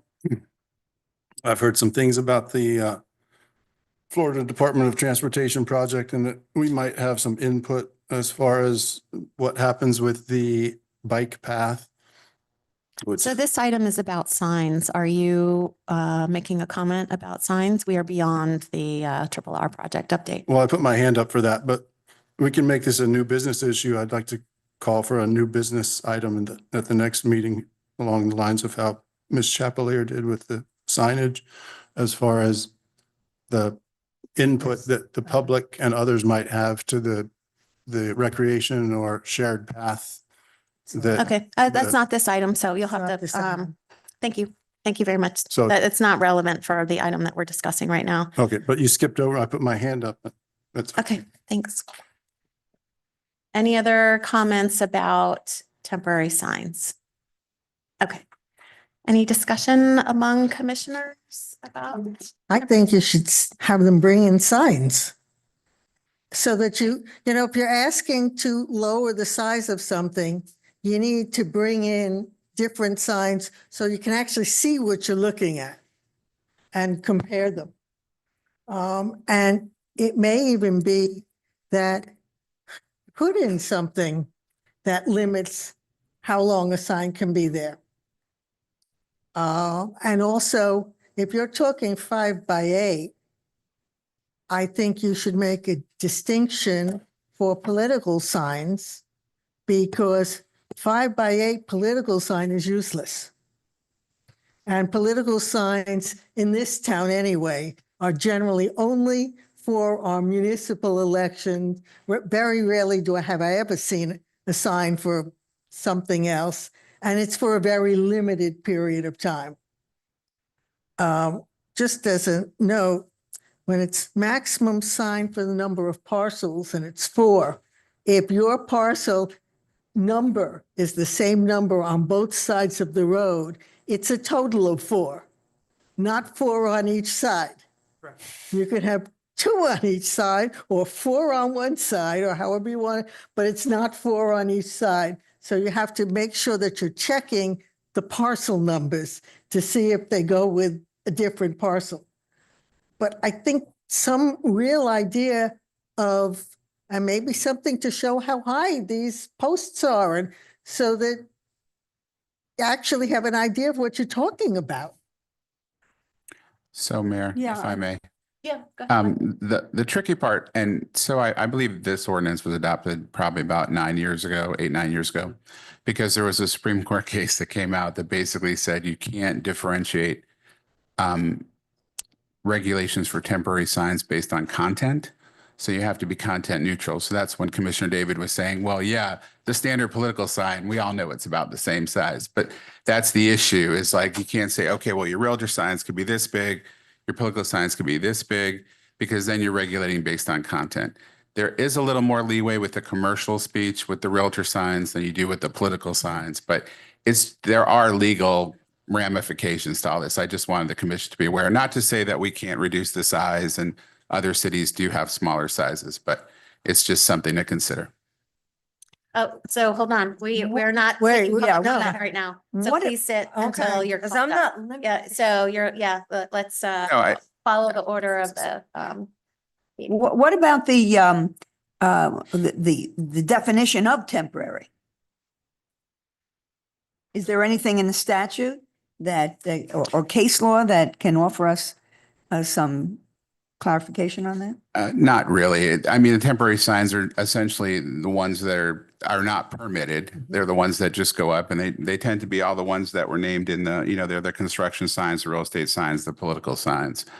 All your post signs and generally your stick in the ground political signs, and some of the realtor signs were like that as well. But it's just, because temporary signs generally go in without a permit. It's just, they're hard to regulate, but you can regulate them, but you just need to be careful legally how you do it. Size is fair game, height is fair game, distance from the right of way is fair game. All those things are fair game because those are all content neutral. When you're getting into the types of signs, you have to be careful how you differentiate them.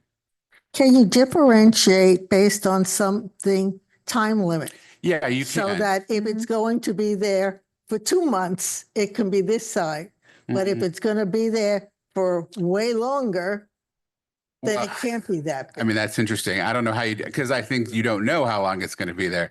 And I understand like the frustration about, you put an outrageous price on your house and it's there for 3 years, which seems ridiculous, which I totally get. But the problem is you can regulate how long they can be there if they relate to a specific event, which we do, which most every city does. But I think that would be interesting concept, but Well, difficult. okay. I mean, it's not a content base, it's just based on length. So theoretically, it might work. I The don't know. time limit. If it's a temporary sign, it can't be there more than 6 months. I think So you probably could. Whatever limit you wanted to put in. You so might be able to that- do that and then allow them to, and they'd have to take some sort of break and then have a sign again. That is something that you could possibly do. And I think I've seen that somewhere, as a matter of fact.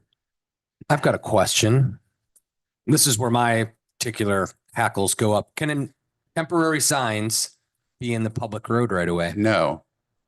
So most of these signs are in the road right away, folks. It gets really rough on enforcement. So when and if we decide to tackle this issue, that's something we have to talk about, especially political signs during season. We've been blessed here. Everyone seems to cooperate, get along, but nothing goes in the right of way. And if you think about A1A, that's 100-foot right of way. So there's really no room for temporary signs, technically. But we've, kind of come up with these softer landing spots, especially for political signs. But currently, nothing can go in the right of way. My guess is some of the pictures shown, those appear to be in the right of way. The side streets are a little bit narrower. Those are 50s. So if you go from the center and you go 25 feet, they can't be within 25 feet of the center line. Some of those probably are pretty close, if not in there. That's one step it doesn't fix the size, duration, which are big issues. We can get them out of the right of way, but that just moves them back, I guess. No, but we really don't have a whole lot of political signs generally, even during an election, because it's all private property and you have to get permission from the owners of the property. And unless you live in an apartment building, they're probably not going to let you put up a sign, or if it's a private home, unless they're backing that particular candidate. So you don't really have a huge number of signs, certainly along A1A, because it is all private property and most places don't want somebody's sign in front of their building. I have a question. Now, looking at the signs, we don't see in the demonstration pictures of the smaller signs or that, at least I didn't see it. There is? Okay. That's the size. That's the size of, That's the of like a size you town of want? Palm Beach sign. So you got to go up to the, so you're asking a question, so you yes, have to yes, ask them, yes, let them please. come up. Then it- So this is you're that? being asked a question, so go ahead. It's a little bit, obviously a little bigger than this, plus it's got a frame on it and it hangs. But if you drive to Manalapan, you'll see them. They're not offensive. They're about as inoffensive as you can get. But if you're looking to buy a home, there's no way you're not gonna see it. Because you know what it is. It's kind of sitting out there on the street. It's a little sign and it says for sale. So Well, that's, I would just hope you would consider, if no other part of the sign revision, if you simply change it where it says that all signs have to be no more than, I've forgotten what they are. That's this one. What's our existing? 24 by, It's 2 by 2 is the existing. instead of 2 by 2, 5 by 8. If we just change that one thing, I think you would accomplish 90% of what I'm trying to accomplish here. The rest of it, I don't want to mess with. wait, don't leave, signs. don't leave. I have a question. I have a question if I can. The picture that is shown with the waterfront on top and then the Sotheby's and another one, it is, that's out of compliance. Yes. Now it's out of compliance. So it's an It enforcement. absolutely is. If we were to measure it, they get 4 of them. get So 4. some of the language, and thanks Ingrid, now that you stepped by to give me the 32 continuous square feet of language, we have this weird peculiar end piece where you can have 4 per property, 8 square feet per sign, 2-sided, right? But you could have 4 signs, but it's 32 contiguous. So they kind of smash the sign in. So the 32 gets onto it so that they get less signs, but a bigger sign. Those type of things, if we were looking to limit size, would help Yes. the danglers, if you will, on the bottom and the top, kind of out of the way. Those would go away. So there are things, if you all feel compelled to examine, those are things that we could take a look at. And again, Len brings up a good point on the content piece. We do have to be careful. I remember Yeah. those days where we tried to do all those regulations. Right. Everybody has these Yeah, it's regulations. pretty ugly. But now we know what those rules are. So I think we could fine tune, and we haven't, because you're right. This came in 16. Yeah, So this is when that- 15 was when the case The- came out, so they. Probably limit stacking, We could do some of those things. We just haven't. you done know, those so. things. That's you it. could- You can if- look at if- number and instead of size and all those things. 2 by 2, you could say that that has to include all stacking. So you can't have a big sign and then Why do you have have 4? signs stacked. I don't know. Why do you need 4? Maybe I'm missing yeah. something. I get Well, political signs, I more think, volume. right, but- I think the reason people do 4 is because there's different types of signs, but you know, you Yeah. could have a political sign, a real estate sign, but Uh, it doesn't have to be 4 either. I mean, that's something we can look at. Any other questions for John? Otherwise, No, okay, Thank you, John. Vice Mayor, anything? Nothing at this point. Okay. Okay. Okay, another. I haven't sold real estate in probably 20 years, but when I did, it was back in the day when you did drive around and look for a house. At this point in time, and with the variations in the prices, you're going online. These signs, these overwhelming signs are having very little impact on selling the home. Go ahead. So, as you conclude this component, I would just remind you of the process we have in place for ordinance development. If you so choose, we need someone to kind of shepherd or chaperone the process, kind of our champion of the cause. And then staff would, whoever that person is, if you sign it to staff, a commissioner, a resident, whatever that may be, we would work with them in time to start following your instructions as to what this would look like and start having that appropriate conversation. Okay. So I guess my question to the group is whether or not this is something we want to continue to discuss. I mean, I'm in favor of continuing to discuss it. I think we have enough people who, it is a concern of theirs. And I guess what I would think that would include is looking at other towns, what they do, like our typical thing, what do other towns do? If what are the legal implications Sure. of it? Bring actual examples. So I guess my question to the group is, do we even want to continue the discussion or not? What are your thoughts on it? Well, if we have if the community wants to look at this further, I think we should. I agree. Yeah, I agree too. I agree. So, and I don't know, do you want to say anything or? No, I think we have not at majority, this point. we have majority that says that we want to continue the discussion. So I'd say we continue to the discussion. So I don't know that we're at the ordinance yet. So, but do we need the chaperone now? At what point do we trigger the chaperone? Because I don't know that we're. Like a bill sponsor, think of it that way. It's probably a poor use of words to say chaperone, but basically it's a bill sponsor or a project or a component sponsor.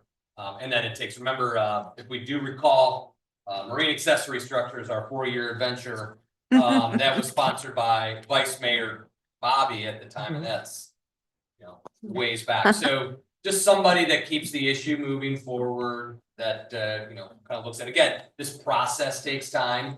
So should somebody in the audience become the sponsor, it's not meeting to meeting, it takes a little bit of time for staff. I'm gonna probably say, hey, Ingrid. So let's make sure, whoever gets, we'll have an initial meeting, kind of set that expectations on timelines and how we systematically, do some basic research, notice it, come back. And as we start fine tuning, then it bounces back over to the planning board with Evelyn. And then you're not getting away from it, so we would just, go through that process. And again, what's our average, Ingrid, probably on something like this, probably 18 months to 2 years. Yeah, there's a long time to discuss all this. Yeah. Because we get to meetings and then they talk about it, then it goes to the planning board, it gets queued up a couple times, then it comes back, 2 reads, public notice, just the perfunctory legal process takes 6 months. So then the lead time to discuss it, get everyone's input moving forward, public notice. So I just want you guys not to get deflated, but that's, takes time if as you go through. We forget to kind of spell out the timelines on certain, outside of like Scrivener's errors, which are pretty straightforward. But just to do it, it just takes a little bit of time.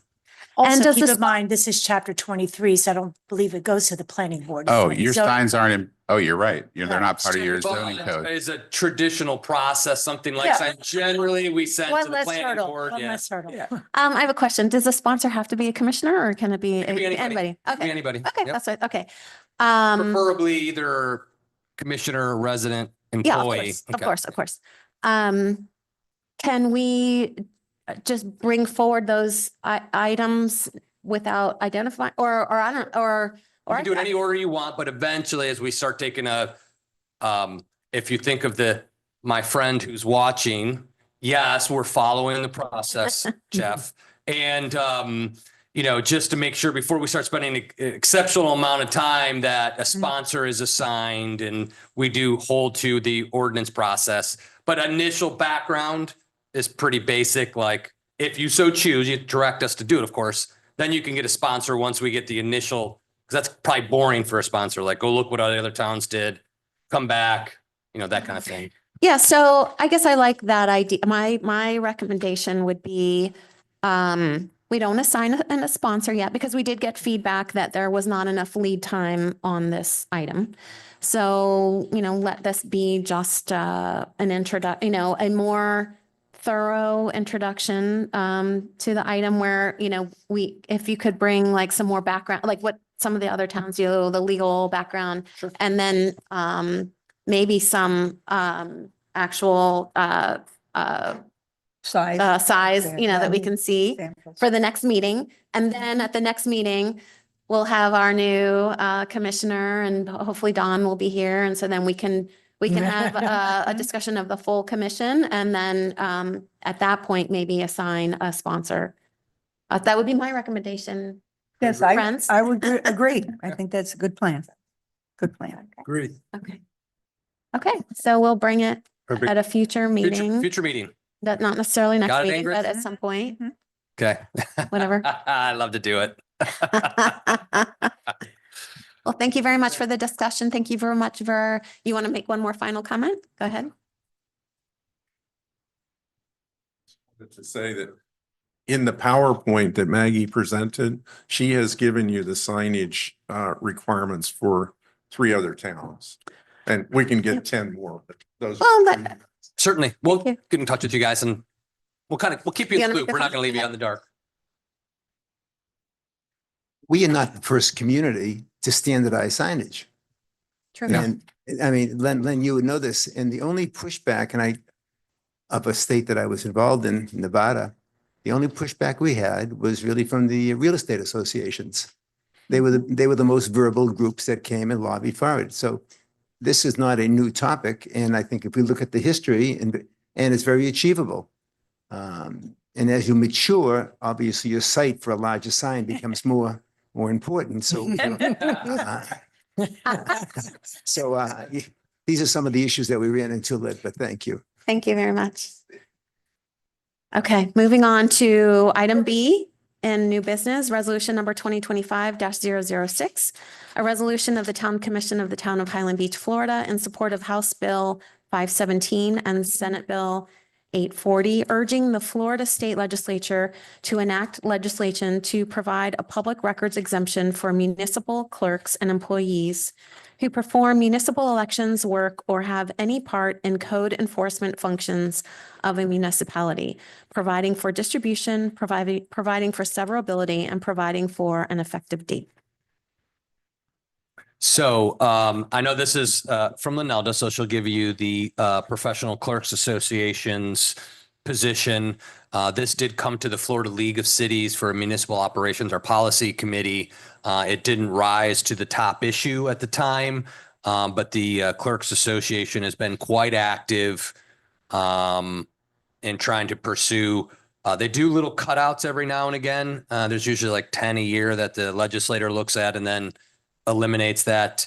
The last go through, I don't know who got city managers were about 5 years ago, where we were carved out of some of the personal information being available because of the nature of the business, the environment in which we all operate in now, unfortunately, does put us in the public's eye, and some of the public takes pretty bad positions in coming after folks. So the clerks, they told their stories of how, a couple of clerks in some more contentious areas where people were following them home to their house. And that's the kind of stuff that the clerks are looking to get, their personal information off, because they handle our elections. That really gets them kind of in a hot spot. So they kind of want to at least have some base level of protection, so their addresses aren't available, personal information readily available. So that's what it is, right, Linelda? That's correct. See, you You want to say anything else? Pitch it a little bit? No, you presented Okay. it very well. Well, we got the pitch, so that's the only reason why. And it's been 2 years in a row on the Municipal Administration Advisory Committee. So they were very impassioned with that, and their concerns are real. Similar to some, more concerning for police officers, firefighters. They have their information removed, school superintendents, things of that nature. Folks that tend to be in the line of fire to get some of those protections. And the clerks are now asking, I don't know that it's going to happen this session, but they're continuing to stay on that cause. I think it's logical to do that because it's a protection issue for them. And why should the public have that information anyway? Yeah. They're not a public official. They're not. It just isn't. But yeah, they get a lot of pushback. And I think it's a good idea. I think that I agree. The sensitive information is, that would be very sensitive information, having information about their families, addresses, children, et cetera. And I think they should, this does warrant an exemption from that disclosure. I mean, in this environment, the threats and the threats and potential violence that could be committed should be averted at every opportunity. And this is a win-win. I agree. Yeah, I agree. I totally agree. So we need a motion to adopt the resolution. I move that we adopt resolution number 2025-006. I second that. All in favor, say aye. Aye. Motion carries. Moving on to town commission comments, Commissioner Goldberg. Well, I was just thinking, this is the last time I'm going to have Evelyn here to move for a resolution. So. Well, I think that it was very exciting once again this month that we had the participation from the public. I welcome it. I think it's dynamic and it shows that we are a dynamic town here. It's great. I'm looking forward to our new commissioner who's going to be joining us very soon, and our party for commissioners, or on behalf of commissioners, extended to the town to celebrate both of them, and hopefully celebrate all of us up here. March 27th, March St. Lucy's, 27th. 5 to 8. March Please be 27th. there. Keep an eye out for the email list. Yes. And I encourage everyone to remember on March 11th to come out to vote. Yes, or come out to vote. Vote. Let's strike that. Come out to- Come out to vote. Come out to vote. On the two referendums that will be on the ballot. That's it. Thank you.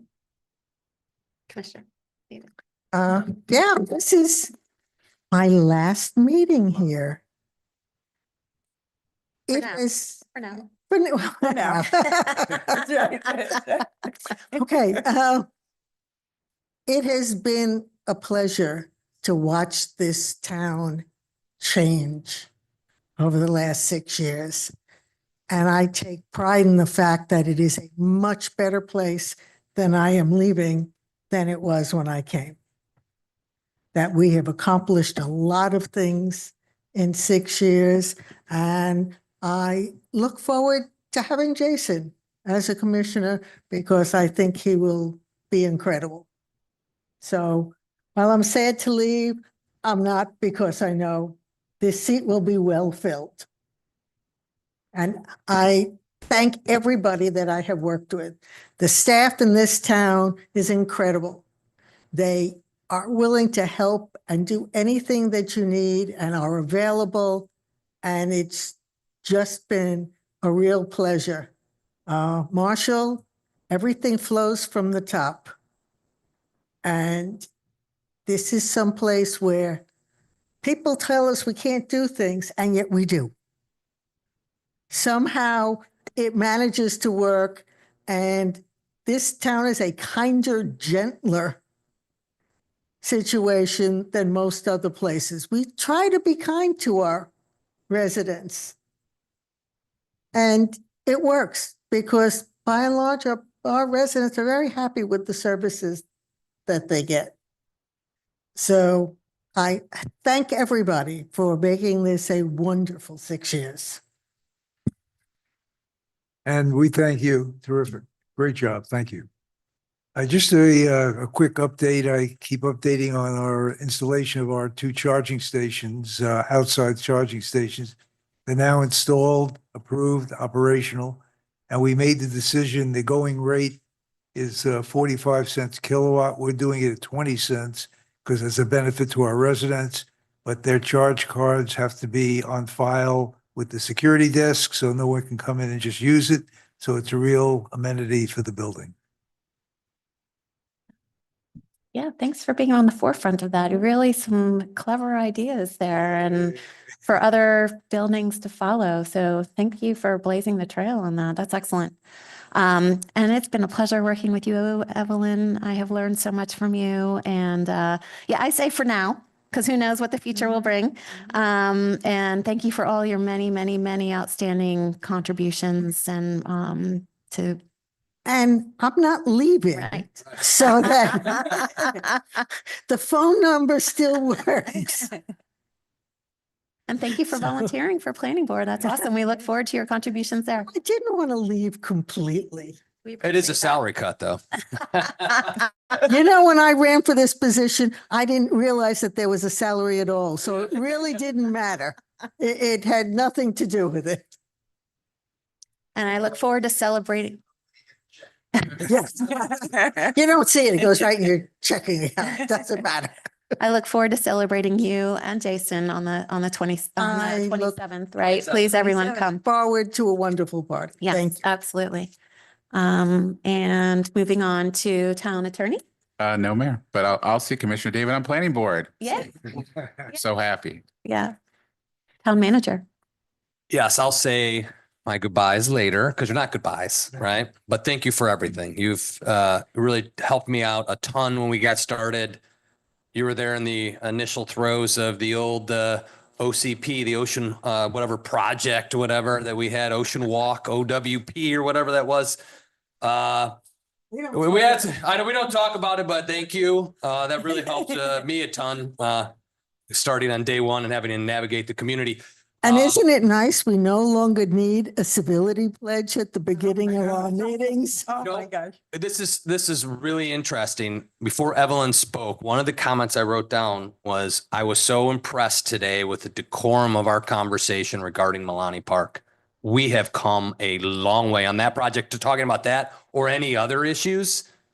So thank you for setting and helping move that forward. This is great that we can each speak our mind and express our opinions in a very productive fashion and potentially disagree, but have that opportunity without name calling and commotion and hands waving and heavy breathing and all that stuff. So I was happy that today I came into it thinking it was going to get a little rough. I'm glad we've come around to being able to discuss these things moving forward. And she knows how to run a meeting. She does. Well, now he knows making all the motions at the planning board. Us, we're in trouble, folks. We're in trouble. Just briefly, again, we had on the 24th of February, we had the Financial Advisory Board. David and Susie did a great job making presentations. We are amidst the audit of closing out last year. We came out positively about $2 million. From last year's budget, which is good, spread across multiple funds. The general fund did pretty well there. Water, as we expected, with paying down the debt and transferring totally over to fees, it was going to be that transition year. So that was good. Total cash, $25 million, equity out to certain funds. So we're tracking on point. Our position is strong. So the financial board was pleased. We're getting them involved a little bit early on, trying to get them to take a look at the initial budget, hopefully in May. In April, hopefully the draft 5-year forecast that David's just about wrapping up some of those points. So the FAB can have a more active role in guidance early on versus, as Dr. Greenwald said, what are we really helping in August, So right before we go to public hearing. So bringing that FAB forward, again, our financial position is spectacular, continues to be spectacular. That message will hold through our budgets. We'll see what the property appraiser says for us. But again, our model is holding our millage flat, building reserves in certain years to stem structural deficits out in later years without having to touch that. Session started today, folks. The 60-day marathon of politics in Florida began in Tallahassee. So we'll see. There's a whole bunch of bills for the commissioners to pay attention to. The Florida League of Cities. There's some pretty interesting stuff. Some good, some bad, some surprising. And we'll see where that goes. Sovereign immunity is probably going to be the big scary one, at least for me. And advocating and hopefully having our lobbyists in there and talking to Peggy and putting things in her ear. The sovereign immunity tort claim cap is going to move from 200 individual, 300 incident. They're talking to, quadruple that. Our insurance provider is saying that that's going to have a 20% increase on our premium. So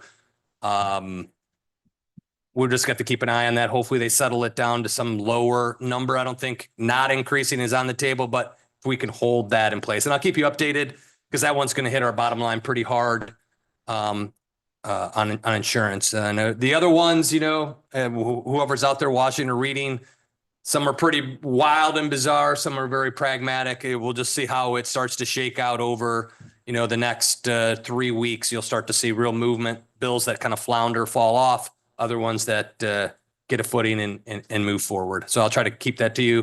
We're all available for a Monday morning call with the League of Cities if you want to just hear directly from the League of City lobbyist. They'll give you a quick rundown of it. It helps just so things don't sound odd and things of that nature when we start talking about it.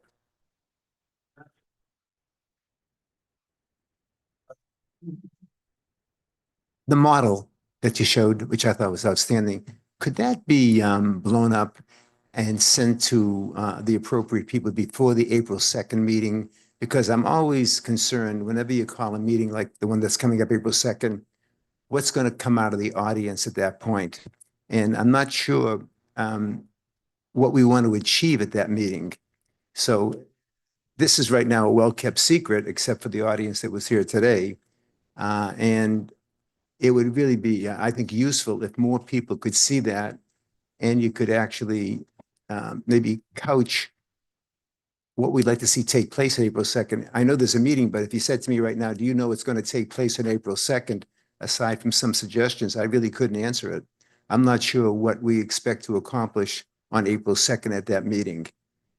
So I don't have the agenda for that. It's a Palm Beach County meeting. I don't know. They're just looking for input on certain things that they deem have options for. This model will reside here in the front office. And there's actually a really good article in Coastal Star, and it has a picture of the model in there, and they say, you know, they talk about the April 2nd meeting and, you know, some high level components of the park. So, yeah, I guess it's up. Yeah, I mean, we could put it in a Friday news note or whatever, the news note that I thought I thought it was excellent. You know, unfortunately, the distance I between the know, audience I know. was different. Yeah. But I thought that your explanation was excellent. Yeah, I mean, you can share the video of this meeting, I guess. We could transcribe it, summarize it, Yeah. and get your comments and presentation and put that into the manager's minute. We could reach out to the architects to see if they put that rendering into the 3D modeling program, which will give you a digital model, and then we could put that online and people can, you know, see it digitally versus an old school like model like that where you can't replicate it, but there could be a 3D digital model available at the county. We'll have to ask and see if something's available that way. Maybe put a link to the Coastal Star article in the Milani Park section of they could do like a hyperlink to I think it would really soften the conversation going forward, and it will only enhance what took place today. And I do agree that was a very professional day today. I agree with you, Marshall. But thank you. Thank you very much. Thank you. Moving on to announcements, board vacancies, Code Enforcement Board. We have a vacancy. Upcoming meetings and events, March 11th, the town is closed because we have election day, so please come out and vote. March 13th at 9:30 in the morning, we have the planning board regular meeting. March 18th at 1 o'clock, we have the special magistrate hearing. So the 25th is the swearing in ceremony, but the party is the 27th. Is that right? Is that how we're doing it? Yeah, we were going to do something differently, but this worked out better. So the 25th will be the meeting where we formal ceremony. Yeah. swearing in, smile, get your picture taken. And then we're going to party on Thursday, bring everybody together and do our food truck event where we all get together, listen to some music, meet our neighbors, hang out. Everybody seems to like that. I think the Natural Resource Advisory Board is going to have out their dune stuff too. So just kind of more of what we traditionally do, but it'll be a good time to, you know, maybe we'll get you a special t-shirt to wear. A princess tiara. or something. Put Jackie on it. I got it. Yeah. And of course, sash would be cool too. Yeah. the party, the 27th from 5 to 8 p.m. And with that, we can adjourn. Okay. Thank you very much.